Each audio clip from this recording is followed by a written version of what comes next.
Vamos falar agora com a minha convidada, ela está sentadinha aqui, olha só que bacana.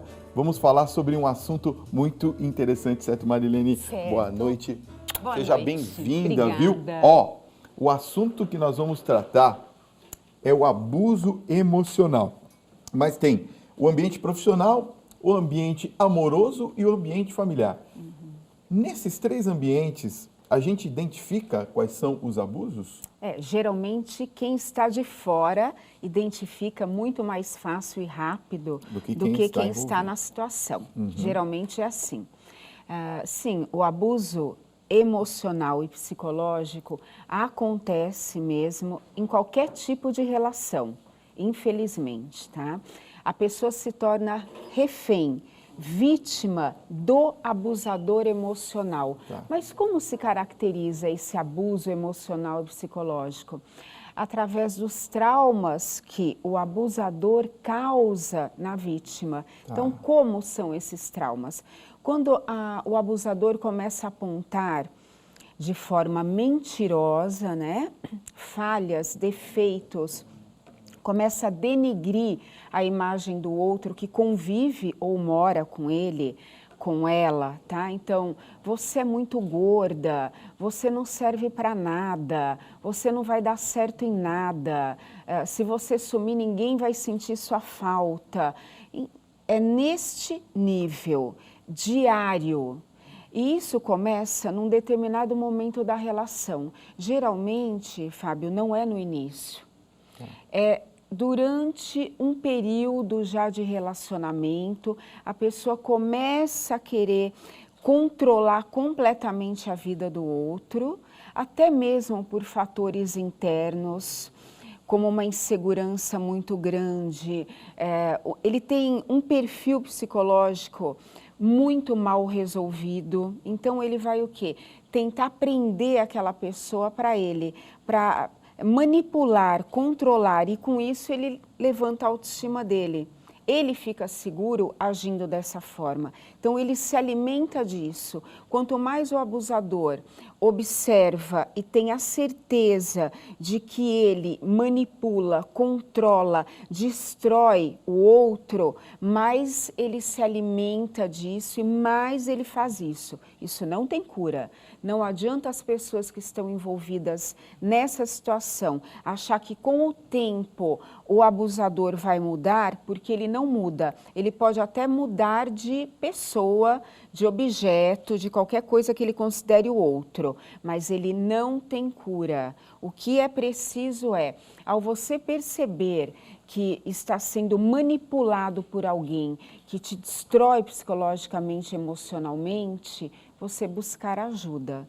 Sabe aquelas pessoas que costumam até dar beliscão nos outros? Você hoje, hein?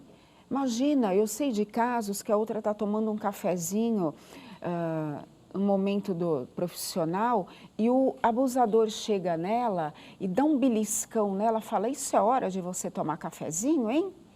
Mas um beliscão que aquilo dói dias e dias, quer dizer, ele não bate na vítima, mas ele tem esses tipos de comportamento, dá um empurrão fingindo que está brincando, mas aquele empurrão de jogar longe e dá beliscão, mas principalmente na verbalização. Isso é muito grave, isso é muito sério, acontece muito, independente do gênero. Tem homens que fazem isso, tem mulheres que fazem isso e tem adolescentes que fazem isso. Tá. É muito sério. Agora você até me preocupou. O abusador, então, é uma pessoa que ela sabe exatamente o que ela está fazendo. Sim, ela tem consciência. Ela consciência. tem consciência desse Tem, abuso. isso. E quais as ferramentas que ela utiliza, por exemplo, para dominar essa pessoa e que muitas vezes a pessoa não percebe? Começa devagarzinho, né? Começa assim, olha, com uma certa delicadeza. Se eu fosse você, não comeria isso, porque você já está bem gordinha. Tá. Aí na outra semana, ele já Vai está... crescendo. Isso. Mais perigoso ainda, mais maldoso ainda. Tá gorda, hein? Já já você não cabe aqui. aí ele percebe que aquilo machucou, que aquilo deixou a pessoa se sentindo menor ainda, ele vai e enfatiza ainda mais. Se você sumir, ninguém vai perceber sua falta. Ou senão você vai falar alguma coisa, ele fala, você tá louca. Isso é coisa da tua cabeça. E começa a deixar a pessoa confusa a tal ponto que ela acha que realmente ela criou aquilo. É uma fantasia da cabeça dela. Imagina, de onde você tirou isso? E aquilo é real, Fábio. Só que ela argumenta de um jeito, ela questiona de um jeito o abusador, que faz com que o outro realmente desacredite no que ele está falando. Imagina, de onde você tirou isso? Você é louca. E fala isso para o meio em que eles vivem. Olha, ela não está bem, viu? Ela fala coisas aí que não tem nada a ver. E, às vezes, algumas pessoas até acreditam naquilo, mas, geralmente, quem está de fora da situação percebe que ela está sendo manipulada, controlada, abusada emocionalmente pelo outro.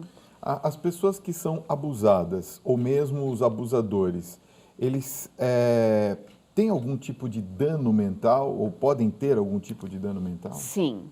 Por exemplo, depois de muito tempo de ser abusados ou de abusarem? Sim, geralmente o abusador, ele quer manter uma autoestima. Tá. E a vítima está, de tanto receber essas ofensas diariamente, ela vai o quê? Cada vez mais minando a autoestima dela, ela vai ficando cada vez mais insegura. Então, se ela já era um pouquinho, aquilo tende a cronificar.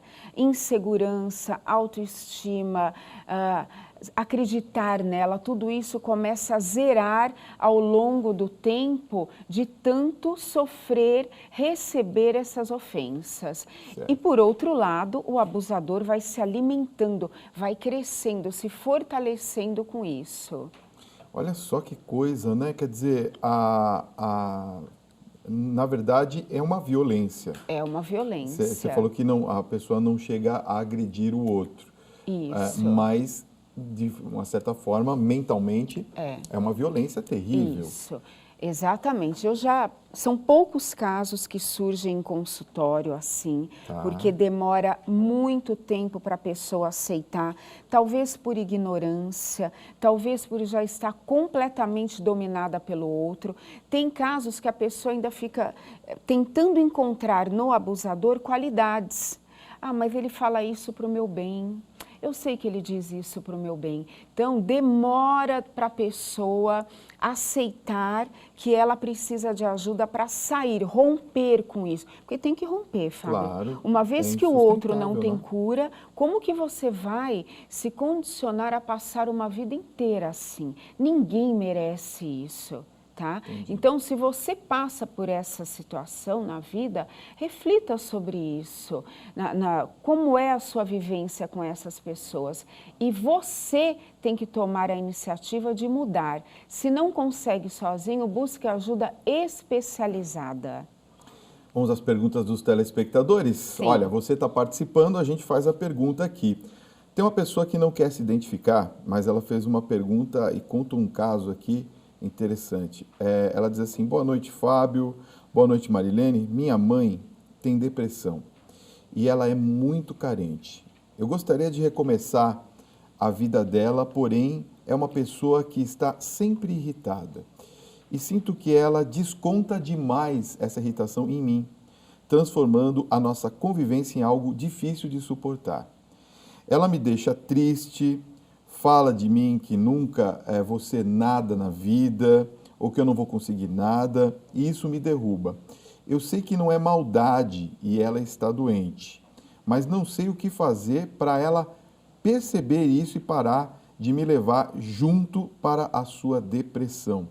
Se fosse possível, eu gostaria de uma orientação. Esse caso, por exemplo, claro, com certeza configura um abuso emocional de alguma forma, não é? Isso, de alguma forma, configura assim, como eu dizendo anteriormente. Geralmente acontece, o exemplo que eu ia dar era esse, de pais para filhos, tá? O que eu posso te orientar, o que fica muito visível nessa situação é que ela projeta, a sua mãezinha projeta em você frustrações que ela foi armazenando durante toda a vida dela. Na realidade, quando ela diz para você, você é uma fracassada, você não vai dar certo, não adianta você tentar isso que você não vai realizar, ela está falando dela, é uma realidade interna dela, que ela projeta em você. Então, eu te aconselho a entender que sua mãe está doente, precisa de ajuda, ela tem que reconhecer isso e você não pegar para você, não levar para uma questão pessoal, nada disso, porque ela simplesmente está projetando em você toda a verdade e realidade interna dela. Ela é isso que ela verbaliza para a filha. A filha não é nada disso. Ela A projeta filha, isso, ela na projeta verdade, uma né? realidade dela, Tá. da mãe Tá. na filha, que não pertence à filha. Você, pelo contrário, é uma filha maravilhosa que quer, inclusive, ouvindo tudo isso, ajudar muito a sua mãe. E tomara que consiga, né? Não é fácil, né? Não é fácil. Olha, o Wesley de Palmas, no Tocantins, faz a seguinte pergunta. Boa noite, Fábio. Olha, eu tenho um filho de 3 anos e ele é extremamente indisciplinado. Não obedece nem a mim, nem a minha esposa. Quando eu tinha a idade dele, eu era ainda pior. Ele ainda faz uma comparação, né? Porque eu fui criado somente pela minha mãe. O meu pai nos abandonou. E eu acabei ficando bem. Ouvi dizer que quando um filho é mal criado, geralmente é culpa do pai. Por favor, me ajude. O que eu posso fazer? Nós precisamos aí investigar o que falta ou que tem em excesso também para esse filho, para ele ter esse comportamento agressivo, arredio com vocês, com os pais, tá? É preciso investigar a causa. Tem uma causa, sim. Sabe o exemplo do animalzinho que de tanto a dona ficar abraçando, beijando, acarinhando, apertando, quando ela chega ele já se afasta ou ele avança nela? Porque ele não aguenta, é muita coisa. É muita coisa. Então, dando esse exemplo, que gracinha de criancinha, precisa investigar a causa. Agora, tem uma carga genética aí, hein? Então, será que não é da família esse mau humor, essa indisciplina, essa indisposição entre pais e filhos? Mas precisa de uma ajuda psicológica, até mesmo para ajudar o seu filho a viver com mais qualidade de vida, porque esse comportamento, Fábio, estressa a criança. Ele está querendo dizer alguma coisa, demonstrar alguma coisa que ele não está sabendo como. Então, para acalmar essa criança, busque uma orientação psicológica especializada em crianças, tá? Isso é importante. Isso é importante. Tem uma outra pessoa que também não quer se identificar, uma anônima, ela coloca que ela é de Fortaleza, lá no Ceará. Aliás, um beijo carinhoso a vocês. Ela também coloca uma situação aqui interessante, ó. Eu sinto muito medo de tudo na vida. Olha só que coisa, né? Tudo. Minha mente projeta coisas bem negativas, como, por exemplo, ter medo de perder a minha mãe. Eu não tenho uma boa relação com ela, que tem diagnóstico de esquizofrenia já há muito tempo. É difícil conviver na mesma casa com uma pessoa que tem essa doença. Eu acho que eu não tenho preparo emocional nenhum para lidar com isso. Aliás, eu sinto que eu estou adoecendo também. Tenho muita tristeza, fico comovida com pequenas coisas, choro muito. Eu sinto muita raiva de toda essa situação pela doença dela e por não saber lidar com isso. Sou muito irritada e sem paciência. Tenho problemas de sono e às vezes acho que não conseguirei aguentar essa situação. Isso não é o que eu quero para a minha vida.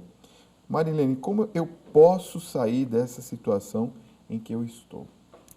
Que situação. Que situação, hein? Só quem convive com uma pessoa que tem um transtorno psiquiátrico grave, como a esquizofrenia, é que sabe avaliar o tamanho do problema. Então, o que eu te oriento? Você vive entre a culpa de não conseguir ser a filha maravilhosa que você gostaria de ser, você vive com raiva por não ter essa mãe maravilhosa que você gostaria de ter. Então, é uma mescla de sentimentos que te leva à insegurança, a uma confusão, enfim. Eu te aconselho quanto antes a fazer uma psicoterapia, que vai te ajudar muito a lidar com essa situação. Do jeito jeito que está, você já vem apresentando uma depressão, que pode se agravar com o tempo, cronificar. Esse medo já pode ser um sinal de síndrome do pânico. Então, o quanto antes, busque uma psicoterapia. Se você não tem condição de pagar uma particular, entre em contato com as universidades, com as faculdades da sua cidade e você se inscreve. Em breve você será chamada e terá um ótimo atendimento, uma supervisão, vai te dar qualidade de vida. Marilene, a pessoa que é o abusador, ela tem como se auto-identificar como abusador e querer uma mudança? Não, muito difícil. Muito difícil. Ela sabe que ela tem esse comportamento, mas ela se alimenta, ela se fortalece disso. Ela se coloca no mundo dessa forma. Então, ela não vai mudar. De jeito nenhum. Não existe a menor possibilidade. É muito difícil. Tá. Muito difícil. Agora, por exemplo, a pessoa que é vítima desse tipo de pessoa, como que ela pode reagir a esse abuso? Porque às vezes a gente está falando aqui muito dos tipos de abuso, etc. E às vezes a pessoa se encontra nessa situação e fala, bom, tá bom, e agora, o que eu faço? Como que eu reajo a uma situação? Por exemplo, eu percebo que estou sendo abusado. Qual que é o primeiro passo? Primeiro passo é você aceitar que você não merece isso. Tá. Não ficar procurando qualidades no meio de tudo isso para continuar se mantendo nessa relação. Cuidado com a sua carência. A carência não é uma boa companhia, resolva isso. Cuidado com a sua insegurança, com a autoestima baixa. Trate tudo isso e resolva, decida de uma vez por todas ter uma vida melhor, merecidamente. Busque ajuda. Converse com pessoas ao seu redor que já identificaram que você vive nisso. E tem também um telefone que dá para as pessoas ligarem, encontrarem ajuda, que é 180. 180. Se informe, vá em busca dessas informações, você vai ter uma qualidade de vida muito melhor. Saia disso. Você não merece viver nessa condição. Agora, existe uma possibilidade de reverter esse quadro, né, no caso do abusador. Da vítima. Da vítima? Da vítima decidir sair dessa situação. Então, mas vamos supor, ela denuncia ou ela identifica um abusador e ela, de repente, quer reverter o quadro, só da situação ela não consegue reverter o quadro do abusador, quer dizer, o abusador não vai mudar nunca. Não, quem será tratado será a vítima, buscando ajuda, que ela já está adoecendo, então nós iremos realmente tratar dessa vítima. Lógico que o abusador será orientado, também haverá essa orientação, mas o nosso foco é tirar a vítima disso, ajudá-la a sair disso, recuperá-la, né? E dar qualidade de vida, mostrar um horizonte melhor. Ela está num quadrado ali, numa situação que quanto mais ela permanecer dentro disso, mais doente ela vai ficar e menos condições ela vai ter de sair disso daí. E no caso, por exemplo, do abusador, ele não tendo mais essa vítima, ele vai buscar uma outra? Sim. Acaba que surgindo uma outra na vida dele. Quantas pessoas carentes, quantas pessoas, às vezes, até por ignorância, vivem nessa condição. Ele me trata assim, mas é para o meu bem, mas olha, ele não deixa faltar nada em casa. Vamos supor, né, que seja um pai, seja um marido, ou seja uma esposa, porque como eu falei, não tem distinção de gênero. Tem homens e mulheres que fazem isso também. Tá? E na área profissional, na área social, aqueles amigos que vão entrando e se aproveitando das condições que você tem, às vezes até financeiras melhores que a dele, e te coloca numa situação inferior, te denigre para poder controlar tudo que você tem, porque eles não te dão paz, viu? Eles olham tudo que você faz, eles veem tudo que você compra, onde você vai gastar seu dinheiro, o que você comprou, por que você comprou isso. Então, enfim, tem que ser tudo aquilo que, de certa forma, irá beneficiá-lo, muito mais do que a vítima. Assunto pesado, Marilene. Pesado. Obrigado, viu, pela sua presença nessa noite. Eu que agradeço, Deixa eu mostrar Fábio. esse seu livro aqui. Organize suas emoções e ganhe qualidade de vida. Isso. Esse está à venda? Sim, em todas as livrarias de São Paulo ou pelo meu site. Tá. Qual que é o seu site? É marileneked. marileneked.com.br. Tá certo. Obrigado pela sua presença Eu que agradeço, nessa noite. espero viu? ter colaborado. Ah, com certeza.